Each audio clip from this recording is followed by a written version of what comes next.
நான் நான் உன்னை விட்டு விலகுவதில்லை, நான் உன்னை என்றும் கைவிடுவதில்லை, நான் உன்னை விட்டு விலகுவதில்லை, நான் உன்னை என்றும் கைவிடுவதில்லை.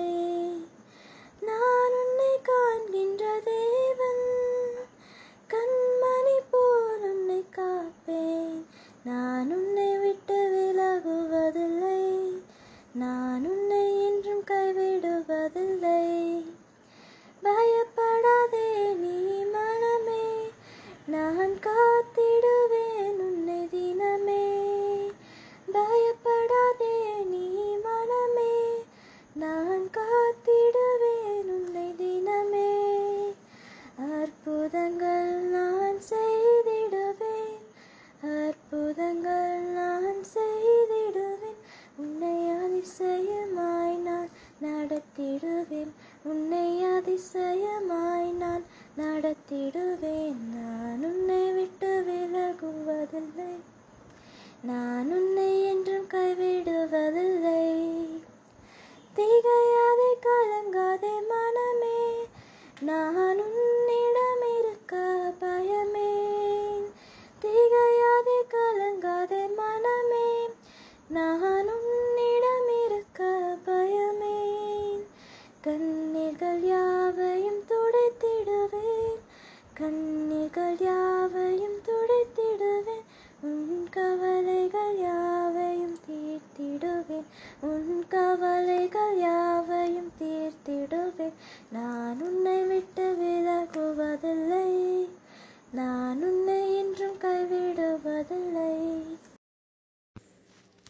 இந்த நாளின் காலை வேளை தியான வேலைக்காக உங்களை வாழ்த்தி வரவேற்கிறேன். சங்கீதங்களின் புத்தகம் 1ஆம் அதிகாரத்தில் 3ஆம் வசனத்தில் பார்த்தீங்கன்னா, அவன் நீர்க்கால்களின் ஓரமாய் நடப்பட்டு தன் காலத்தில் தன் கனியை தந்து இலையுதிராதிருக்கிற மரத்தை போல் இருப்பான், அவன் செய்வதெல்லாம் வாய்க்கும். நீர்க்கால்களின் ஓரமாய் நடப்பட்டு அவன்னா யாரு? வேதத்தில் பிரியமாக இருந்து தியானமாக இருந்து வாசிக்கிற மனுஷன்தான், மனுஷனை பற்றி சொல்லப்படுது. அவன் நீர்க்கால்களின் ஓரமாய் நடப்பட்டு, தண்ணி நிறைந்த ஒரு தண்ணி போகிற ஒரு இடத்துல நடப்பட்ட மரம் எப்படி இருக்குன்னா, அது 15 காலத்தில் கனி தந்து இலை உதிராதிருக்கிற மரத்தை போல் இருப்பான், அவன் செய்வதெல்லாம் வாய்க்கும். அப்போ நம்ம ஆண்டோடைய வேதத்தில் பிரியமாக இருந்து அவருடைய வேதத்தை தியானிக்கும் போது நம்ம என்ன செய்கிறோமோ அதை வாய்க்க செய்வார். என்னுடைய வாழ்க்கையில் நான் இதை அனுபவமாக பெற்றிருக்கிறேன். இலை உதிராதிருக்கிற மரத்தை போல 15 காலத்தில் நமக்கு என்ன தேவையோ, எப்போ தேவையோ, எது தேவையோ, பிள்ளைகளுடைய காரியங்கள், குடும்பத்தின் காரியங்கள், ஊழியத்தின் காரியங்கள், நம்முடைய சொந்த காரியங்கள் எல்லாவற்றையும் அவன் நிறைவேற்றுவார். அதோடு மட்டுமில்லை, அவன் செய்வதெல்லாம் வாய்க்கும். நாம் செய்து கொண்டிருக்கிற, இன்னும் செய்த எல்லா காரியங்களையும் அவர் வாய்க்க பண்ணியிருப்பார். யோசித்து பாருங்கள், கடந்த காலங்களில் அவர் நம்ம எந்த செய்தாலும் வாய்க்க பண்ணினார். தொட்டதெல்லாம் தொலங்கும் அப்படிம்பாங்கள்ல, அது ஆண்டவர் நமக்கு கொடுக்கிற கிருபை. நாம் எதை நினைக்கிறோமோ அதை நிறைவேற்ற பலன் தருவார். அதுக்கு அவர் ஒத்தாசை பண்ணுவார். ஏன்னா காரணம் என்ன அப்படின்னா, நம்ம அவருடைய வேதத்தில் தியானமாக இருக்கணும், அது பிரியமாக இருக்கணும். அப்போ நம்ம வாசிக்கணும். அப்போ நம்ம பாக்கியவனாக இருந்து இந்த மாதிரி நம்முடைய காரியங்கள் நடக்கும். நீர்க்கால்களின் ஓரமாய் நடப்பட்ட மரத்தை போல எப்போதும் செழிப்பாக இருந்து நமக்கு ஆண்டவர் கிருபை தருவாராம். அந்த கிருபையை நாம் பெற்றுக்கொள்ளணும்னா வேதத்தில் பிரியமாக இருக்கணும், இரவு பகலும் தியானமாக இருக்கணும், அதை வாசிக்கணும், அதன்படி நடக்கணும். அப்போ நம்ம ஆண்டவர் இந்த விதமாக ஆசீர்வதிப்பார். நாம் செய்வதையும் வாய்க்க செய்வாராம். நம்ம என்னென்ன காரியங்கள் செய்கிறோமோ அதை வாய்க்க செய்வார். நமக்கு அதெல்லாம் கூட அதிசயமாக இருக்கும், அற்புதமாக இருக்கும். நான் கூட ஒரு தடவை, எனக்கு நிறைய சாட்சிகள் உண்டு இந்த மாதிரி காரியங்களில். எனக்கு தெரியாது, ஆனால் நான் செய்வேன், அதை ஆண்டவர் வாய்க்க பண்ணுவார். அவ்வளோதான். எனக்கு அதை பற்றி அறிவும் ரொம்ப இருக்காது, அதை பற்றி ஞானமும் இருக்காது.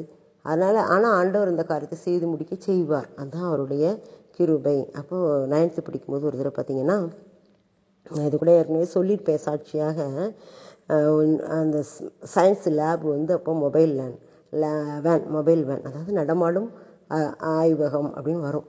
அது ஸ்கூலுக்கு கொண்டு வருவாங்க. அப்போலாம் ரொம்ப இந்த மாதிரி கிடையாதுல்ல, லேபு அதெல்லாம் கிடையாதா, அவங்க எங்களுக்கு எக்ஸ்பெரிமெண்ட் செய்து காமிப்பாங்க. அப்படி இப்போ எனக்கு சயின்ஸுனாலே ரொம்ப பிடிக்காது. நான் மேத்ஸ் தான் எடுப்பேன், எனக்கு ரொம்ப பிடிக்கும். சயின்ஸ் எனக்கு அவ்வளோ பிடிக்காது. ஆனாலும் கூட கிளாஸ் ஃபஸ்ட்டு வாங்கிடுவேன், எல்லாத்துலேயும் கிளாஸ் ஃபஸ்ட்டு வாங்குவேன். டீச்சர்ஸ்க்கு என்ன ரொம்ப பிடிக்கும், என்ன நல்லா படிப்பேன் இல்லை. அதனால் அப்போ வந்து சயின்ஸ் லேபில் வந்திருக்காங்க, பிப்பெட்டில் அளவு எடுக்க சொல்கிறாங்க. எனக்கு அந்த பிப்பெட்டை பற்றி அறிவே அந்த நேரம் இல்லை, இப்போ கூட அது தெரியுது. அந்த நேரம் அந்த ஞானம் இல்லை பாருங்கள். அப்போ அது வந்து என்ன செய்யணும், உரியணும். உறிஞ்சிட்டு அந்த அளவு வந்தோடனே டப்புன்னு மேலே பொத்தணும். அப்படி வந்து அதனுடைய இதை எடுக்கணும்.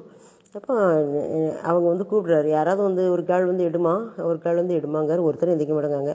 நானே எந்திக்கலை, ஏன்னா எனக்கு ரொம்ப தெரியாது அதை பற்றி. அந்த நேரம் சயின்ஸே பிடிக்காது எனக்கு. அப்போ வந்து டீச்சர் சொல்லிட்டாங்க, லலிதா எந்திரி, நீ செய் அப்படின்ட்டாங்க. எனக்கு ஒன்றுமே தெரியாது. ஆனாலும் கூட என்ன செய்ய, அந்த நேரமே பாருங்கள் ஆண்டவர் என் கூட இருந்திருக்காரு. அதான் அதுக்காண்டி சொல்கிறேன், அவன் செய்வதெல்லாம் வாய்க்கும் அந்த வார்த்தைக்காக சொல்கிறேன். அப்போ நான் வந்து எந்திரிச்சிட்டு அதை வந்து உரிதேன். உறிஞ்ச உடனே அப்படி உரியும், டக்குன்னு அந்த அளவு வந்த உடனே டீச்சர் வந்து சொல்ல கரெக்டாக எடுத்துட்டாலேன்னு ஒரு சவுண்டு கொடுத்தாங்களே, டப்புன்னு பொத்திட்டேன் மேலே. கரெக்டாக அந்த அளவில் வந்து நிற்கி பாருங்க, ஆச்சரியமாக இருந்தது. இதெல்லாம் நம்முடைய செயலில், நம்முடைய மூளையில், அவருடைய கிருபை. இப்படி எத்தனையோ காரியங்கள் என்னுடைய வாழ்க்கையில், எத்தனையோ காரியங்கள் சொல்லி முடியாது. அத்தனை காரியங்களை அவர் நடத்தியிருக்கிறார். அவர் செய்வதெல்லாம் வாய்க்கும். நமக்கு கூட்டாம்போக்கில் குருட்டுத்தனமாக செஞ்சுருப்போம், ஒன்றுமே தெரியாது, தெரியாமல் தான் செய்வோம். ஆனால் ஆண்டவர் அந்த காரியங்களை வாய்க்க பண்ணியிருப்பார். சில நேரம் ஒரு பொய் கூட சொல்லியிருப்போம், தெரியாமல் சொல்லியிருப்போம்னு வச்சுக்கோங்களேன். அந்த விவரம் தெரியாமல் அந்த காரியத்தை சொல்லியிருப்போம்.